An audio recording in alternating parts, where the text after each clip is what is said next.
Bonjour à tous. Cette loi, je prends le pari que vous en entendrez beaucoup parler à la rentrée. Une loi folle qui pourrait couler la Macronie. Lui réserver un sort fatal. Loi qui se traîne, que la Macronie se traîne comme un chewing-gum, dont on n'arrive pas à se défaire depuis 1 an, mais qui est exigée par l'Union européenne, qui fait un chantage incroyable. Et je vais tout vous expliquer aujourd'hui. C'est un double intérêt cette loi. Gros problème pour Macron et le gouvernement. Intéressant. Peut-être gouvernement renversé fin septembre, on en parle. 2, elle montre le vrai visage de l'Union européenne et c'est bien que les Français sachent comment ça fonctionne. Parce que là, il n'y a pas de faux semblant. Je vous explique tout ça dans un instant. N'hésitez pas à diffuser cette vidéo. C'est aussi du carburant pour le Frexit, cette vidéo. Bien sûr, c'est du carburant pour le Frexit. Macronexit, si on peut dire, Frexit. Vous pouvez aider à la diffusion de cette vidéo, notamment en lui donnant de la force, un petit commentaire, un pouce en l'air, ou vous abonner, notamment, beaucoup à cette chaîne YouTube. Vous cliquez sur s'abonner en dessous, c'est un petit clic, c'est gratuit, bien sûr. Et ça aide, voilà, ça aide. On a passé les 460 000 abonnés. Plus il y a d'abonnés, plus les vidéos par les algorithmes de YouTube sont recommandées à de nouveaux internautes qui nous découvrent. Voilà, grand merci. Donc si vous vous abonnez, vérifiez que vous n'avez pas été désabonné, réabonnez-vous le cas échéant. Grand merci. Par ailleurs, vous savez qu'on est à Arras pour le Congrès des Patriotes, ça approche samedi 2 septembre, c'est entrée gratuite, hein. Il faut s'inscrire. Il y a un lien d'inscription sous la vidéo en description, un petit formulaire, une inscription par personne, c'est ouvert aux non-adhérents et aux adhérents. Voilà. Et il y a plein d'invités, André Berkoff, Pierre-Yves Rougeron, Gilbert Collard, René Chiche, Aldo Stéron, Romain Bessonnet, Charles-Henri Gallois, Laurent Firod, Éric Morillo, enfin bref, vous ne regretterez pas. Vous verrez, ce sera un très grand moment et c'est important de se battre. On sera plus de 1500. Voilà, inscrivez-vous et vraiment, je vous attends, patriotes. Vraiment. Ça va être une année de feu. Là, ça va être une année à la rentrée, là, dans quelques jours, quelques semaines. Il va se passer plein de choses partout en France. On est présent partout, métropole, outre-mer. On est aussi structuré à l'étranger. Donc, rejoignez-nous. Venez apporter votre pierre à l'édifice. Venez vous battre. Il ne faut pas rester seul chez soi comme ça. Non, venez rencontrer des gens qui sont comme vous, qui pensent comme vous, des compagnons de lutte et peut-être des amis demain. C'est ça aussi, un mouvement anti-oligarchique de résistance comme le nôtre, qui se bat pour des belles valeurs, pour une belle France éternelle, juste, digne, une humanité humaine. Les générations qui viennent, c'est ça, c'est tout ça, les patriotes. Le plus grand mouvement souverainiste et défense des libertés de la France. Alors, je vous attends. Vous pouvez adhérer dès maintenant ou reprendre votre adhésion annuelle. C'est le même lien. C'est le premier sous la vidéo en description. Ce lien est également en commentaire épinglé. C'est une petite fiche maintenant sur l'écran. Et dans les dernières secondes de la vidéo, le lien apparaît sur l'écran. Vous avez le choix. Faire un don de soutien aux patriotes. C'est le deuxième lien sous la vidéo en description. Le don, les dons sont vitaux également. Nous ne croulons pas sous l'aide des banques. On n'en a pas. On n'a pas d'amis banquiers, nous. Et nous n'avons pas les millions d'euros de subventions publiques qu'ont d'autres mouvements. Non. Or, on fait. Voilà, on fait. Donc, vous pouvez aider. Arras va coûter plusieurs dizaines de milliers d'euros parce qu'on vous accueille bien. Il le faut. Il y a un parking 800 places gratuit, il y a la restauration sur place, etc. Vous pouvez aider. Tout ça, c'est défiscalisé aux 2 tiers de vos impôts. Vous mettez 60, ça vous coûte 20, vous mettez 600, ça vous coûte 200, vous mettez 3000, ça vous coûte 1000, vous mettez 10, ça vous coûte 3 et quelques. Bravo aux donateurs, aux réadhérents, bienvenue aux nouveaux adhérents patriotes. Alors, cette loi folle qui pourrait couler la Macronie n'est pas fait. Mais en tout cas, elle a déjà le mérite de montrer le visage de l'Union européenne et d'être du carburant, quoi qu'il arrive, pour la sortie de l'Union européenne, pour le Frexit. Je vous explique. D'abord, quelle est cette loi? C'est une loi folle, on va dire une loi européiste. Hein. Alors, ça s'appelle la loi de programmation des finances publiques. Parfois, vous voyez LPFP, c'est son acronyme. Alors, je vais prendre le site officiel, hein, vie-public.fr, pour expliquer ce que c'est. Elle a été créée assez récemment en France par une révision constitutionnelle du 23 juillet 2008 sous Sarkozy. C'est une loi qui fixe, je cite hein, vie-public.fr, c'est une loi qui fixe une trajectoire d'évolution de l'ensemble des finances publiques, pas que l'État. Et cette fois, ça serait la loi donc 2023-2027. Pas que l'État, c'est-à-dire que c'est toutes les dépenses publiques de la France, État plus collectivité territoriale, plus la sécurité sociale, etc. Et écrit vie publique, écoutez bien, le vote de la représentation nationale, donc le Parlement, apporte une forme de solennité aux engagements financiers que souscrit la France auprès des autorités européennes. Cette loi est rendue obligatoire par notre appartenance à l'Union européenne. C'est pour ça que Sarkozy a fait une révision constitutionnelle. Alors, la loi de programmation de finances publiques de 2023-2027, celle qui nous intéresse là, elle avait été déposée par le gouvernement au Parlement le 26 septembre 2022. Donc, je vous dis, ça fait quasiment 1 an qu'il se traîne cette affaire. Et il pensait que là, octobre, elle allait être votée, au pire en décembre, en commission mixte paritaire, mais ça s'est pas du tout passé comme ça. Alors, ça a été fait dans son contenu pour contenter la Commission européenne, mais vous allez voir, ça va même beaucoup plus loin que cela, puisqu'elle fixe 5% de déficit public en 2023, mais ça passera à 4,5% en 2024, 4% en 2025, 3,4% en 2026, 2,9% en 2027. Donc vous voyez, une accélération de la baisse qui est prévue. D'abord 0,5 points par an, puis 0,6, puis 0,7. 0,7, c'est quand même près de 20 milliards d'euros par an de coupe. Hein. Il faut quand même se rendre compte du niveau d'austérité que ça représente. Et il est prévu dans cette loi qu'on supprime 120 000 fonctionnaires d'État. Fonctionnaires d'État, policiers, gendarmes, enseignants, juges, tout ça. Donc, voilà ce que c'est. Alors, c'est un échec pour le gouvernement et l'Union européenne fait du chantage et menace. Puisqu'en effet, le gouvernement, je vous dis, l'a déposé à l'Assemblée nationale le 26 septembre 2022, première lecture, fin 2022, ça devait être voté, rejet à l'Assemblée nationale. Rejeté par à l'époque 309 voix contre 243. Tiens, l'opposition pour une fois a fait son boulot. Et même en décembre 2022, Sénat et Assemblée se réunissent, commission mixte paritaire, échec. Ça ne passe pas. La loi ne passe pas. Grosse surprise. Et notamment parce que LR voulait qu'elle aille encore plus loin dans l'austérité. Mais ça pose un problème pour l'Union européenne.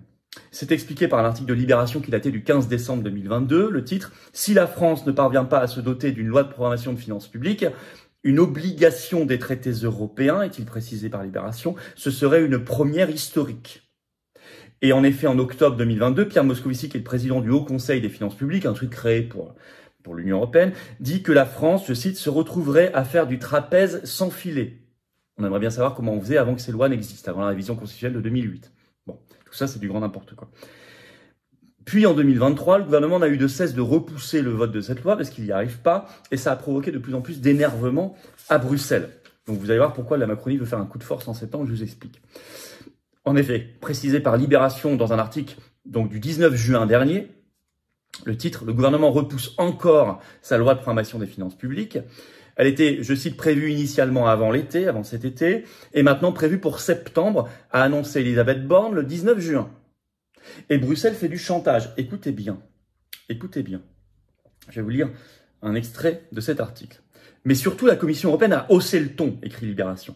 Selon nos informations, elle a fait savoir au printemps 2023 au gouvernement qu'elle demandait fortement que la France ait adopté sa loi de programmation de finances publiques avant de demander sa deuxième tranche de paiement du plan de relance européen.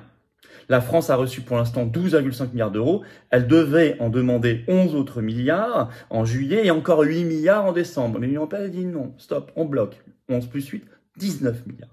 Je continue de citer. À la Commission européenne, on explique que le plan de relance prévoit un jalon sur l'entrée en vigueur d'ici le premier trimestre 2023 d'une nouvelle loi de programmation de finances publiques. Cette étape fait partie de la troisième tranche de la France. Autrement dit, le versement de celle de décembre est conditionné à cette nouvelle loi de programmation de finances publiques et la France est déjà hors délai. Fin de citation. Concrètement, Bruxelles dit, tant que vous ne votez pas cette loi d'austérité, je ne vous verse pas les 11 puis 8 milliards du plan de relance. Or, vous savez, c'est le plan de relance Covid de juillet 2020. On l'a suffisamment analysé sur cette chaîne en détail. Au total, pour la France, c'est un peu moins de 40 milliards d'euros. Donc là, il nous prive déjà de la moitié. Mais en plus, on a versé 80 pour avoir ces 40. Donc si on est gentil, on verse 80, on nous donne 40. Si on n'est pas suffisamment obéissant et gentil, on verse 80, mais on nous donne même pas les 40. Alors le coup de force. Eh bien, le coup de force, ça serait de faire voter cette loi par un 49.3 lors d'une session extraordinaire de l'Assemblée nationale fin septembre. Une session qui durerait une semaine avant la session ordinaire, parce que l'Assemblée reprend début octobre, en session ordinaire. Et pourquoi le gouvernement veut faire une semaine plus tôt, donc à partir du 25 septembre, une semaine de session extraordinaire pour faire passer cette loi? Et pourquoi il veut faire comme ça? Parce qu'il veut faire un 49.3. Or, je vous rappelle, hors texte budgétaire, et ce texte-là n'est pas considéré par la Constitution comme un texte budgétaire. Hors texte budgétaire, le gouvernement n'a le droit qu'à un 49.3 par session. Or, il veut garder un 49.3 pour sa session ordinaire qui commence en octobre. Donc, il crée une session extraordinaire d'une semaine pour se créer une opportunité de 49.3. J'espère que vous avez suivi, c'est pas très compliqué. Donc là, il a gagné un 49.3. Il gagnerait un 49.3. Et les lobbies, d'ailleurs, européistes, mondialistes, poussent en ce sens. Vous avez par exemple la fondation IFRAP, une fondation qui est connue par exemple pour demander à tout privatiser, qui a fait un article le 5 juin dernier, qui est toujours en ligne. Il faut voter d'urgence la loi de programmation des finances publiques 2023-2027. Voilà ce qu'il veut faire. Alors, cette information du 49.3, de la bidouille de la session extraordinaire, a été confirmée par un article du Canard enchaîné ce 9 août. Cette loi devient d'actualité de plus en plus. Le titre, c'est un 49.3 dès la rentrée. Je vais vous lire une partie de cet article, qui est court. Députés et sénateurs vont reprendre le chemin de leurs hémicycles respectifs dès le 25 septembre, une semaine avant l'ouverture de la session ordinaire. Je vous explique. Au menu de cette courte session extraordinaire, le projet de loi de programmation des finances publiques qui détaille la trajectoire budgétaire de la France jusqu'en 2027 et doit être adressé à la Commission européenne. Le gouvernement ne pouvait donc pas attendre une semaine de plus ? Après tout, le texte avait été rejeté une première fois en décembre 2022, les députés LR ayant refusé de le voter. Justement, et là se trouve la ruse gouvernementale, le pouvoir est cette fois décidé à passer par un 49.3 pour imposer l'adoption de cette loi que Bruxelles attend par ailleurs avant de débloquer les milliards du plan de relance européen.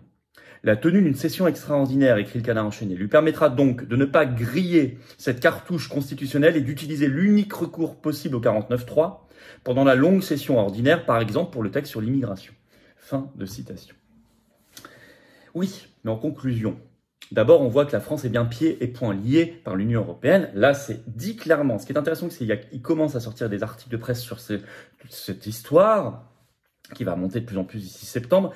Et les journaux écrivent quand même que la Commission européenne, effectivement, a conditionné les 19 milliards, le versement des 19 milliards, au vote de cette loi d'austérité. C'est intéressant parce que les médias refusaient de le reconnaître sur la réforme des retraites ou la réforme de l'assurance chômage. Or, c'était déjà le cas. C'était déjà conditionné. C'est déjà une obligation. Mais là, c'est dit. Comme ça, les Français le voient. Voilà. Alors, c'est un argument supplémentaire pour le Frexit. Hein. Et aux Patriotes, nous militons pour le Frexit. Mais au-delà de ça, que vont faire les oppositions, entre guillemets, au Parlement ? Il y aura un 49.3. Très probablement, le Canard vient de l'annoncer. 49.3 peut entraîner immédiatement, dans les 24 heures, une motion de censure pour renverser le gouvernement. Or, elle peut être votée. La preuve, ils ont été majoritaires pour rejeter la loi en décembre 2022, je vous ai expliqué. Donc, il y a largement, cette fois, une majorité pour voter cette motion de censure. Vous savez ce que ça veut dire ? Gouvernement renversé. Retour aux urnes. Retour aux urnes, je pense, dans les conditions actuelles, la Macronie perd les 2 tiers de ses députés. Macron bloqué pendant 4 ans. On n'en est pas là, mais il faut rester ce schéma. En tout cas, je vous conseille très fortement là maintenant, dès maintenant, d'écrire à votre député et votre sénateur. Surtout votre député. C'est la motion de censure, c'est l'Assemblée nationale. Par ailleurs, ce qui est intéressant, c'est que si cette loi n'est pas votée, parce qu'un 49.3 en plus, une motion de censure en plus, non seulement renverse le gouvernement, mais annule le vote de la loi. Double effet. Ça crée un clash immédiat avec la Commission européenne. Et c'est très intéressant. À quelques mois des élections européennes, les Français verraient ce qu'est l'Union européenne. Encore mieux, son chantage, ses menaces. On va suivre ça de très près. Je vous en parle parce que j'ai envie qu'on fasse tous pression ensemble. C'est pour ça que je vous en parle tôt, parce qu'il y a cette actualité en plus du Canard enchaîné, donc très important. Cette information révélée par le Canard enchaîné. Donc je vous demande de bien vouloir partager cette vidéo. N'hésitez pas sur vos réseaux sociaux, n'hésitez pas à lui donner de la force en vous abonnant à cette chaîne YouTube. Vous cliquez sur s'abonner en dessous. Profitez-en pour appuyer sur la petite cloche à côté une fois que vous êtes abonné. Comme ça, vous êtes notifié automatiquement. On vous informe automatiquement dès qu'il y a une nouvelle vidéo ou un nouveau direct sur cette chaîne. Merci à vous, c'est gratuit, c'est instantané, ça aide énormément la diffusion et la viralité de ces vidéos. Je vous attends à Arras au 3e congrès des Patriotes samedi 2 septembre, entrée gratuite toute la journée, 9h30, 18h, il faut arriver le matin, table ronde, etc. Vous inscrivez par un petit formulaire sous la vidéo en description. Vous y trouverez d'ailleurs sous la vidéo en description également notre grande pétition nationale qui cartonne pour la constitutionnalisation de l'argent liquide. Une grande liberté, très important. Je vous attends, Patriotes. Vraiment, je vous attends. J'ai besoin de vous. J'ai vraiment envie de vous retrouver. Ne reportez pas à demain, à la rentrée, à la fin de l'année, à 2024, à 2028 ou à la Saint-Glinglin. Une adhésion, une réadhésion ou un don. Faites-le maintenant. Venez maintenant vous battre. Les combats sont là. Nos enfants, nos petits-enfants nous demandent de nous battre maintenant. L'oligarchie ne remet pas, elle, à demain ou à la Saint-Glinglin ses attaques. Elle est là maintenant, ouais, malheureusement. Mais donc, on doit être là. Tous ensemble. Ensemble, on est fort. Unis, les Français sont invincibles. Je vous attends.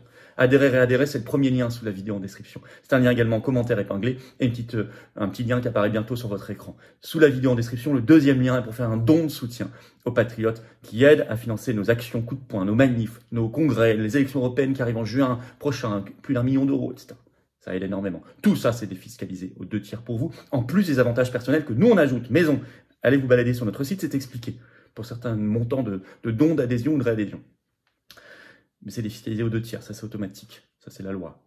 C'est-à-dire que vous mettez 10, ça vous coûte 3 et quelques. Vous mettez, il y en a qui peuvent mettre beaucoup plus. 3 000, ça vous coûte 1 000, etc. Bravo aux donateurs, aux réadhérents, bienvenue aux nouveaux adhérents patriotes. Vive la France!